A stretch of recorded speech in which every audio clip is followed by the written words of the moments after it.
Big TV భక్తి సమాచారం WhatsApp ఛానల్లో జాయిన్ అవ్వండి. అన్ని విశేషాలు ఎప్పటికప్పుడు తెలుసుకోండి. నేను కొంతమందిని చూశాను, దీక్ష తీసుకున్న తర్వాత కింద వచ్చి పంబ నదిలో మాలెప్పేసి అటు జస్ట్ ఆ పంబా తీరం దాటగానే వాళ్ళు మద్యం సేవిస్తారు. మరి తప్ప రైట్ అంటే వాడు కూడా వచ్చిన వాడిని ఇబ్బంది పెట్టడానికే కదా. అతనిది తప్పు కాదు, అతనికి నేర్పించిన గురుస్వామిది తప్పు.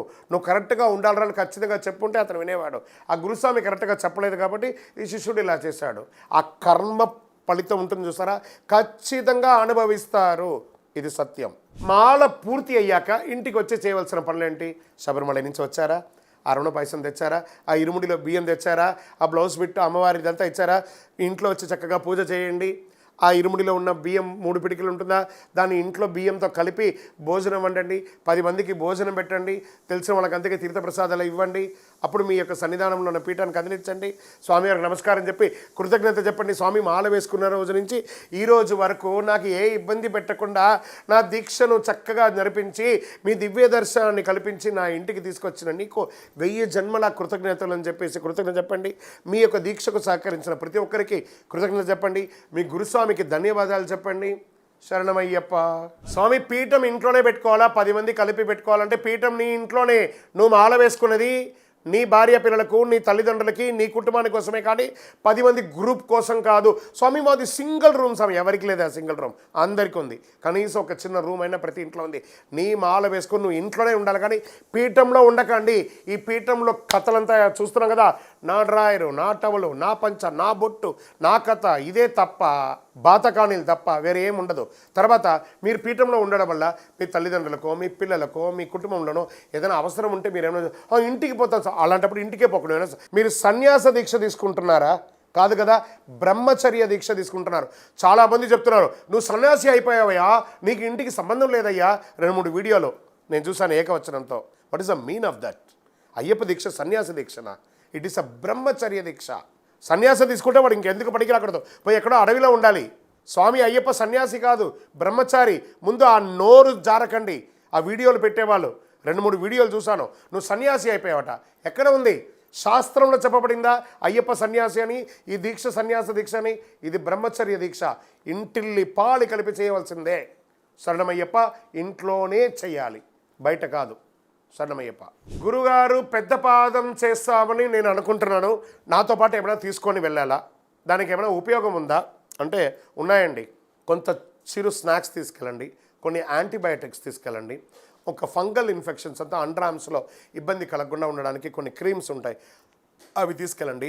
యాంకిల్ సాక్స్లు తీసుకెళ్ళండి, ఎందుకంటే కొన్ని చోట ఎక్కువ ఉంటుంది, కొన్ని చోట తక్కువ ఉంటుంది, ఎక్కడం దిగడం ఉంటుంది. అక్కడ కర్రలు అమ్ముతారు, కర్రలు తీసుకోండి అవసరమైతే. అంతేకాని సింపుల్ లగేజ్తో వెళ్ళండి. ఇవన్నీ తీసుకెళ్ళడానికి ఏముండాలి? భక్తి ఉండాలి. భక్తిని ఎక్కువ తీసుకెళ్ళండి, దైవ అనుగ్రహం ఉంటుంది. శరణమయ్యప్ప. గురుగారు పెద్ద పాదం అంటే ఏంటి, చిన్న పాదం అంటే ఏంటి? ఎరుమేలి, ఎరుమై కొళ్ళి అనే ఒక ప్రదేశం నుంచి మొదలు పెడితే పేరూరు తోడు, కాళైకట్టి ఆశ్రమం, అళుదా ఏట్రం, పేరూరు తోడు, తర్వాత ఇంజిపార కోట, కరీలాన్ తోడు, కరిమల ఏట్రం, కరిమల ఎరక్కం, పెరియాన వట్టం, చెరియాన వట్టం, పంబానది. ఇక్కడ వరకు పెద్ద పాదం. చిన్న పాదం మళ్ళీ అందరూ కామన్. పంబానది స్నానం, పంబా సద్ది, గణపతి, రామ, ఆంజనేయ నమస్కారం, పందలరాజ దర్శనం, నీలిమల ఏట్రం, అప్పాచి మేడు, శబరి పీఠం, శరణ్ గుత్తి, సన్నిధానం, కరుప్పస్వామి, కడతస్వామి 18 అయ్యప్ప స్వామి, గణపతి, నాగర్, మాళిగేపురత్తమ్మ. ఇది యాత్ర అంటే ఎరిమేల నుంచి శబరిమల వరకు పెద్ద పాదం, చిన్న పాదం అంటే. శరణమయ్యప్ప. 18 మెట్లు, చాలా విశేషమైనటువంటి మెట్లు. స్వామివారు బాణం వేస్తే 5 చోట పడింది. ఆ 5 చోట అచ్చన్ గోవిల్, ఆరింగావు, కుళత్తుపడి, ఎరిమేలి, శబరిమల 5 చోట పడింది. 4 చోట కూడా కిందనే ఉన్నది.